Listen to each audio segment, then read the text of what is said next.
Muy buena tarde, tutor y compañeros. El siguiente video es para exponer los puntos 3, 4 y 5 de la tarea 4 de la unidad 3 del curso de diseños de proyectos de investigación. Mi nombre es David Rincón y soy estudiante de licenciatura en matemáticas de la UNAD. Vamos a empezar con el punto 3, donde se nos pedía mirar los grados de manipulación de la variable independiente. La manipulación de la variable independiente es la medición del efecto sobre las variables dependientes. Se usan a menudo las letras que vemos XA y XB. Se usan a menudo esas letras para indicar la variable independiente o el tratamiento experimental. Las letras A y B son el subíndice que presenta los grados de las diferentes variables independientes, y la letra Y se utiliza para denotar la variable dependiente. ¿Cuáles son los grados de manipulación? La operación diferencial de la variable independiente se puede realizar a 2 o más grados. El grado mínimo siempre va a ser el 2. Cada nivel de manipulación incluye un grupo en la prueba.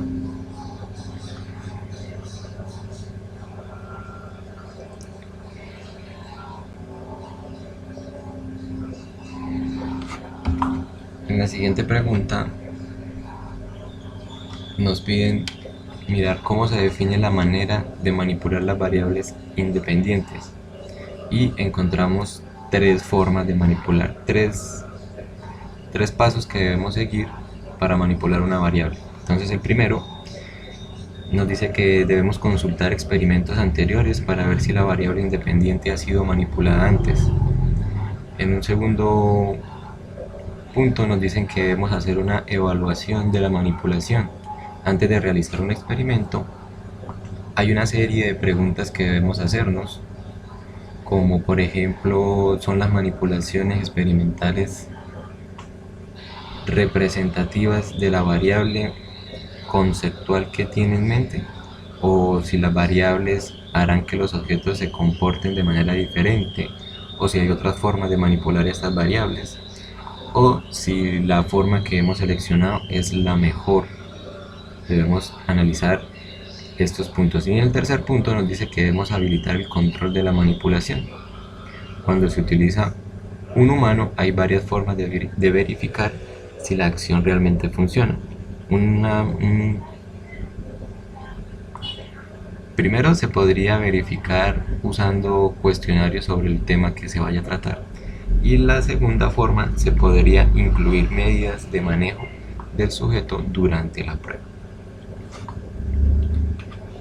En el punto 4 vamos a hablar sobre el control de un experimento, y se nos hace la primera pregunta de qué se trata el control y la validez interna de un experimento. Encontramos que tener control significa saber qué está pasando realmente en la relación entre la variable independiente y la variable dependiente. Y la validez interna es el grado de confianza de que los resultados de un experimento se interpretan de forma correcta y precisa. En una segunda pregunta nos preguntan cómo se alcanza el control del experimento. Y tenemos que un control científico es un experimento u observación diseñada para reducir los efectos de variables distintas de la variable independiente. Esto aumenta la fiabilidad de los resultados, muchas veces a través de una comparación entre medidas de control y las otras medidas. Los controles científicos son parte del método científico. ¿Cuál es la función de la validez externa en un experimento? Esta se refiere a la extensión y forma en la que los resultados de un experimento pueden ser generalizados a diferentes sujetos, poblaciones, lugares, experimentadores, etc. ¿Y cuándo un experimento tiene validez externa? La validez externa se refiere al grado en que los resultados de un estudio pueden ser generalizados a otras poblaciones distintas.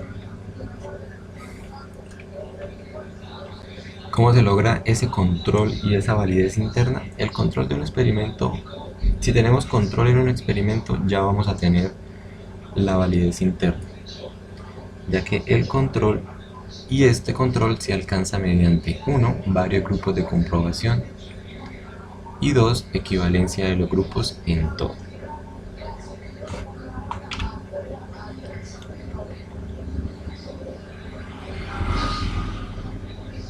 El quinto punto nos dicen que en el marco de la enseñanza, aprendizaje y evaluación de las matemáticas debemos seleccionar unas variables independientes y unas variables dependientes y pensar cómo se manipularían en una situación de experimentos.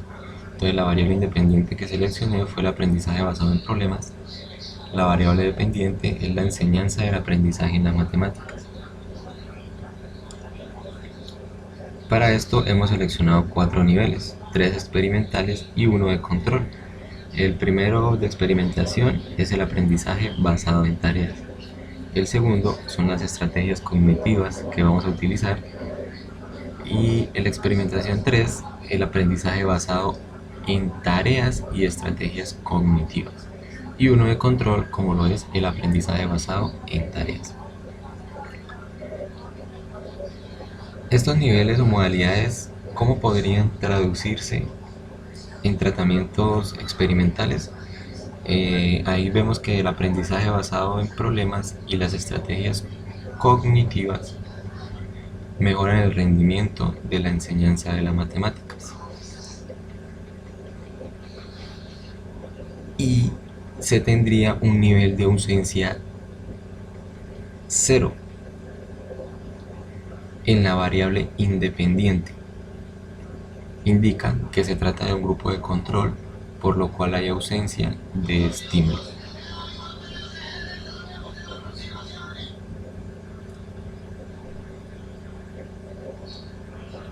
Como en los 4 niveles, ahí lo vemos en el control, aprendizaje basado en tareas, dice que hay ausencia de estímulo, entonces ahí podríamos estar viendo como la educación tradicional, donde el estudiante no tiene ningún otro estímulo exterior para ir adquiriendo sus conocimientos. Hasta aquí el trabajo desarrollado. Muchas gracias.